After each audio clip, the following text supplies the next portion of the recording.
kompetensi persediaan. Yang pertama kita akan membahas definisi persediaan, selanjutnya ruang lingkup persediaan, selanjutnya pengakuan, lanjut lagi pengukuran, penyajian, pengungkapan, hingga ketentuan khusus terkait dengan persediaan. Menurut PSAP nomor 5 tentang akuntansi persediaan, persediaan adalah aset lancar dalam bentuk barang atau perlengkapan untuk mendukung kegiatan operasional pemerintah, dan barang-barang yang dimaksudkan untuk dijual dan atau diserahkan dalam rangka pelayanan kepada masyarakat. Selanjutnya, aset yang termasuk persediaan berupa 1. Barang atau perlengkapan atau supplies yang digunakan dalam rangka kegiatan operasional pemerintah. Yang kedua, barang atau perlengkapan yang digunakan dalam proses produksi. Yang ketiga, barang dalam proses produksi yang dimaksudkan untuk dijual atau diserahkan kepada masyarakat. Dan yang terakhir, yang termasuk aset berupa persediaan adalah barang yang disimpan untuk dijual atau diserahkan kepada masyarakat dalam rangka kegiatan pemerintahan.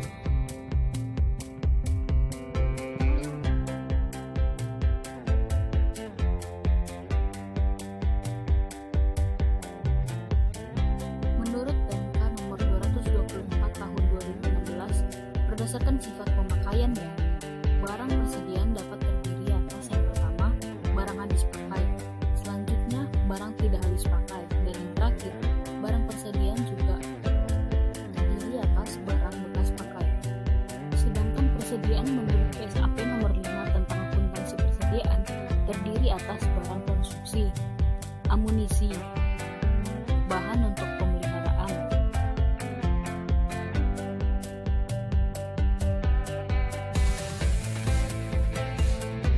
selanjutnya menurut PSAP nomor 5 tentang akuntansi persediaan terdiri dari suku cadang, persediaan untuk tujuan strategis atau berjaga-jaga, ketika cukai, dan lainnya.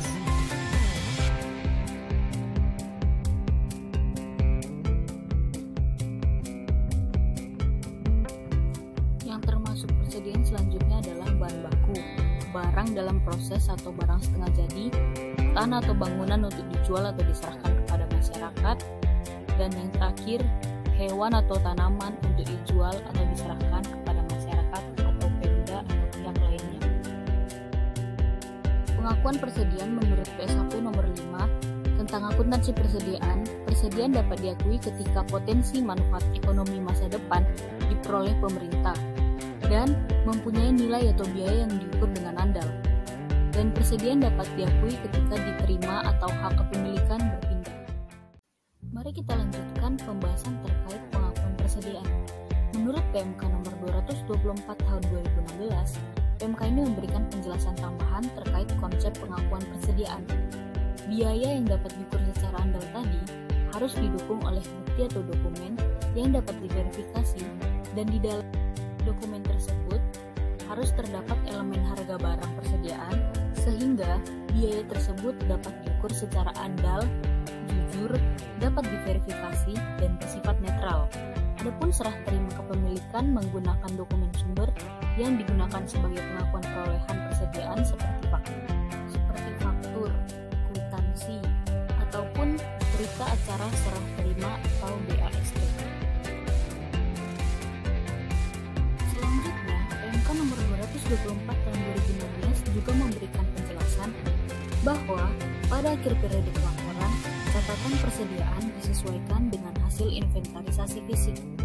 Inventarisasi fisik dilakukan atas barang yang belum dipakai, baik yang masih berada di gudang, persediaan yang masih berada di unit pengguna. Persediaan dalam kondisi rusak atau usang tidak dilaporkan dalam neraca, tetapi diungkapkan dalam CALK.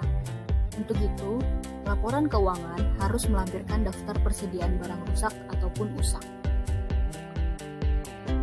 Sejalan dengan konsep pengakuan persediaan, terdapat beban yang timbul dari pemakaian persediaan. PMK nomor 224 tahun 2016 memberikan penegasan bahwa beban tadi harus diakui pada periode pelaporan berdasarkan perhitungan dari transaksi penggunaan persediaan. Selanjutnya, beban persediaan harus diakui berdasarkan penyerahan persediaan kepada masyarakat atau sebab lain yang mengakibatkan berkurangnya jumlah persediaan tersebut.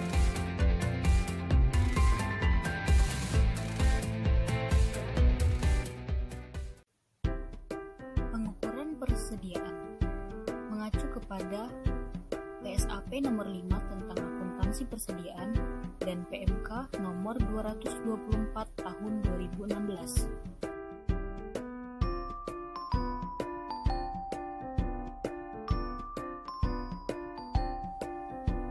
Persediaan diperoleh dengan cara dibeli diukur sebesar biaya perolehan yang meliputi harga pembelian, biaya pengangkutan, biaya penanganan, dan biaya lainnya yang secara langsung dapat dibebankan pada perolehan persediaan. Biaya perolehan tidak termasuk potongan harga, rabat, dan hal lainnya yang serupa. Persediaan dengan dibuat sendiri diukur sebesar harga pokok produksi yang meliputi biaya langsung dan biaya tidak langsung. Persediaan diperoleh dengan cara donasi atau rampasan diukur sebesar nilai wajar. Persediaan hewan dan tanaman dikembangbiakan juga dinilai dengan menggunakan nilai wajar loh. PMK 224 tahun 2016 juga mengatur bahwa dalam mencatat persediaan, pemerintah menggunakan metode pencatatan perpetual, sedangkan persediaan dinilai menggunakan metode FIFO. Dengan metode ini, saldo persediaan dihitung berdasarkan harga perolehan masing-masing.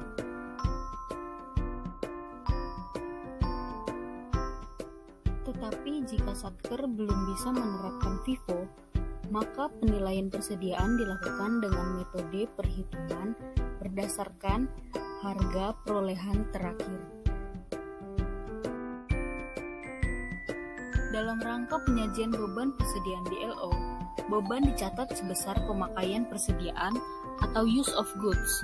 Dikecualikan dari beban persediaan adalah yang pertama, pemakaian barang persediaan untuk pemeliharaan yang dicatat sebagai beban pemeliharaan. Yang kedua, penyerahan barang persediaan untuk dijual atau diserahkan kepada masyarakat atau Pemda yang dicatat sebagai beban barang untuk dijual atau diserahkan kepada masyarakat atau Pemda. Pengukuran pemakaian persediaan dihitung berdasarkan stock of name, yaitu dengan cara memperhitungkan saldo awal persediaan ditambah pembelian dikurangi saldo akhir persediaan, hasilnya nanti akan dikalikan dengan nilai per unit sesuai dengan metode yang kita gunakan. Penyajian persediaan sesuai ketentuan PMK nomor 224 tahun 2016, persediaan dicatat pada neraca bagian aset lancar. Persediaan yang tercatat di neraca harus disesuaikan dengan persediaan fisik atau stock of name dan harus disesuaikan tiap semester. Sementara itu di lain sisi, beban persediaan disajikan di LO bagian kegiatan operasional. Dan koreksi beban persediaan atas beban persediaan tahun anggaran yang lalu dilakukan langsung pada pos persediaan dengan akun pasangannya ekuitas yang disajikan di LPE. Dijelaskan dalam lampiran PMK 224 tahun 2016 bahwa persediaan diungkapkan secara memadai pada CALK yang memuat kebijakan yang digunakan, penjelasan lebih lanjut seperti barang atau perlengkapan yang digunakan dalam pelayanan masyarakat ataupun yang diberikan kepada masyarakat. Selanjutnya yang harus diungkapkan dalam CALK adalah kondisi persediaan, seperti jenis, jumlah, dan nilai persediaan dalam kondisi rusak ataupun usang. Dan yang terakhir, harus diungkapkan penjelasan atas selisih antara pencatatan dengan hasil inventarisasi fisik persediaan. Selanjutnya kita akan membahas ketentuan khusus terkait persediaan.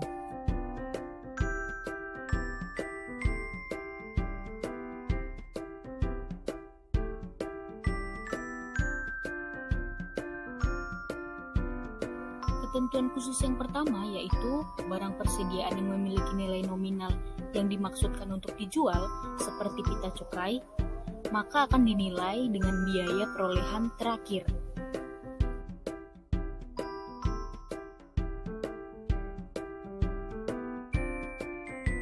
Yang selanjutnya, persediaan berupa barang yang akan diserahkan kepada masyarakat atau pihak ketiga yang masih dalam proses pembangunan sampai dengan tanggal pelaporan, maka atas pengeluaran-pengeluarannya dapat diatribusikan untuk pembentukan aset tersebut disajikan sebagai persediaan, bukan KDP.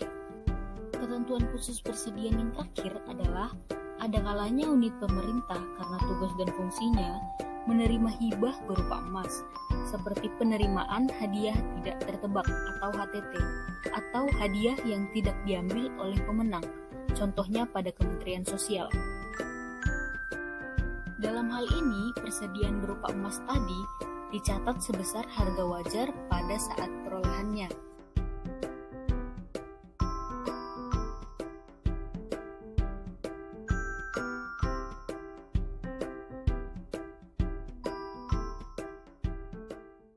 Selanjutnya kita akan membahas terkait jurnal persediaan.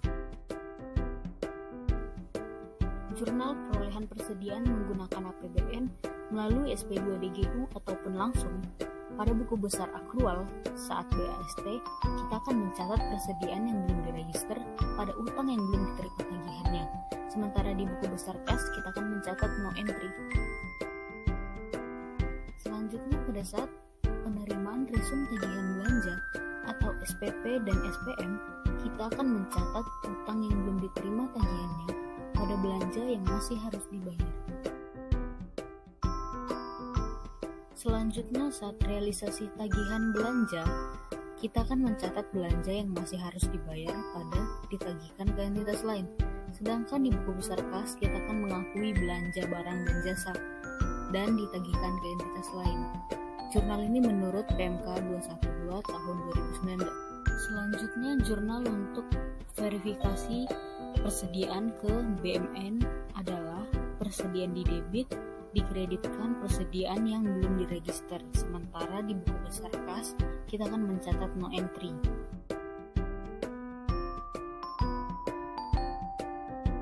Sebagai informasi tambahan, ada jurnal komitmen yang harus dibuat untuk belanja yang berasal dari APBN. Jurnal komitmen tersebut dibuat sebelum BAST dan akan langsung ditutup ataupun dibalik saat penerimaan resum tagihan belanja atau SPP dan SPM. Jurnal perolehan persediaan tetapi tidak berasal dari APBN dengan mekanisme transfer antar instansi. Di buku besar akrual dicatat persediaan yang belum diregister pada transfer masuk, sementara pada buku besar kas no entry. Jurnal perolehan persediaan tidak dari APBN melalui donasi atau hibah akan mencatat persediaan yang belum diregister pada hibah yang belum disahkan pada buku besar akrual. Sementara pada saat pengesahan hibah, nanti kita akan mendebit hibah yang belum disahkan pada pengesahan hibah. Di kas no entry. Dan cara perolehan persediaan terakhir adalah dengan melalui rampasan. Maka di jurnal akrual kita akan mencatat persediaan yang belum terregister pada pendapatan lain-lain. Sementara di buku besar kas kita akan mencatat no entry.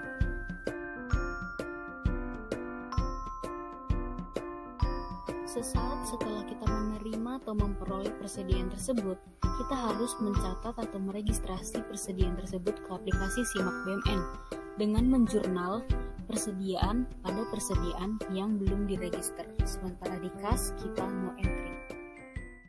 Selanjutnya, jurnal terkait persediaan yaitu penyesuaian persediaan pada akhir tahun. Di akrual, kita akan mencatat beban persediaan pada persediaan.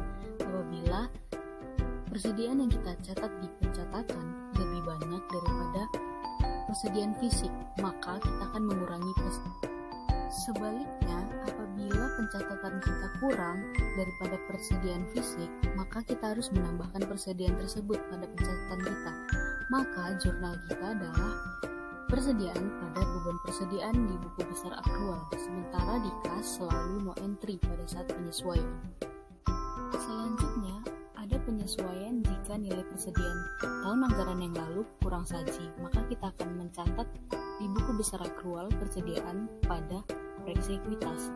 Apabila lebih saji, kita akan mengkreditkan persediaan dan mendebit koleksi ekuitas. Ketika ada persediaan untuk diserahkan kepada masyarakat atau pihak ketiga lainnya, kita akan mendebit aset tetap untuk diserahkan kepada masyarakat yang belum register pada utang yang masih harus dibayar pada saat BAST.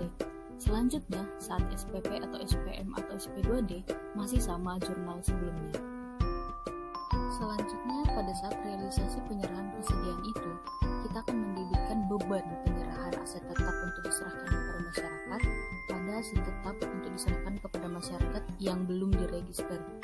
Beban ini tidak sama dengan beban persediaan yang akan disajikan nanti di beban non-operasional.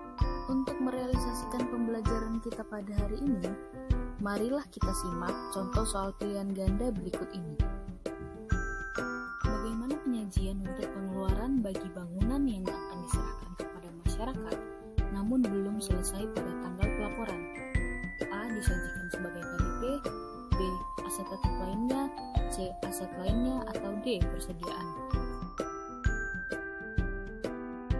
Sesuai dengan penjelasan sebelumnya, bahwa pengeluaran atas bangunan yang diserahkan kepada masyarakat, walaupun dia belum selesai, maka dia akan dicatat sebagai persediaan. Maka jawaban yang benar adalah D. Pernyataan yang tepat tentang pengungkapan persediaan di bawah ini adalah yang A. Persediaan rusak ataupun usang tetap dilaporkan di neraca dan diungkapkan di CLK. Yang B. Persediaan rusak atau usang tidak di neraca tetapi di CLK. Sementara yang C. Persediaan rusak dilaporkan di neraca, sedangkan persediaan usang dilaporkan pada CLK. Dan yang D. Persediaan dengan kondisi usang dilaporkan di neraca, sementara yang rusak diungkapkan di CLK. Maka jawaban yang benar adalah B, sesuai dengan penjelasan sebelumnya. Selanjutnya kita akan membahas contoh soal jurnal terkait dengan persediaan. Contoh soalnya sebagai berikut.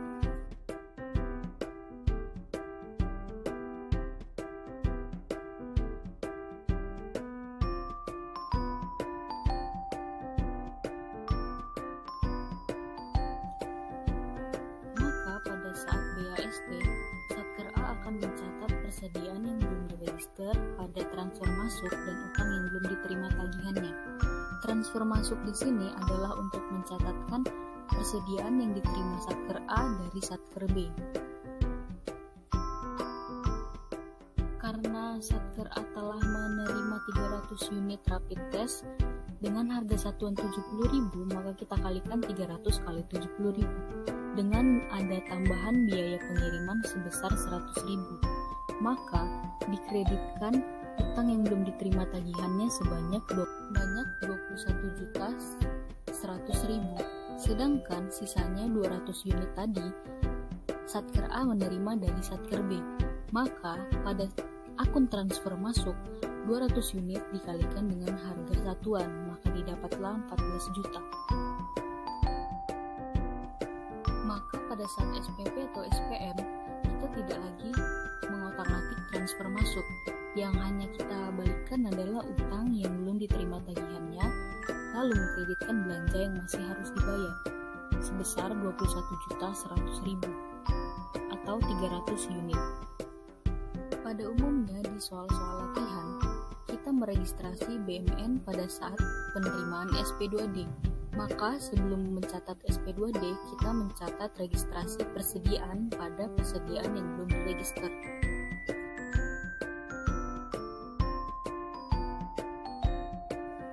Yang diregistrasi adalah persediaan yang kita terima, yaitu persediaan yang kita terima dari Satker B ditambah persediaan yang kita beli.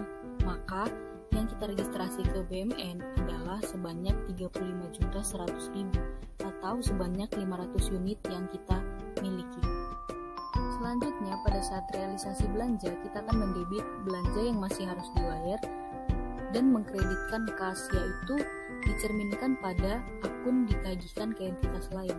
Maka, pada saat buku besar kas juga kita akan mencatat belanja barang pada ditagihkan ke entitas lain.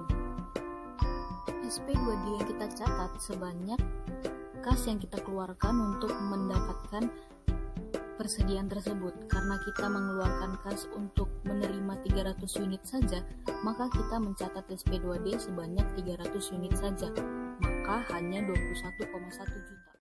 Nah, kita sudah sampai pada ringkasan dari pembelajaran hari ini.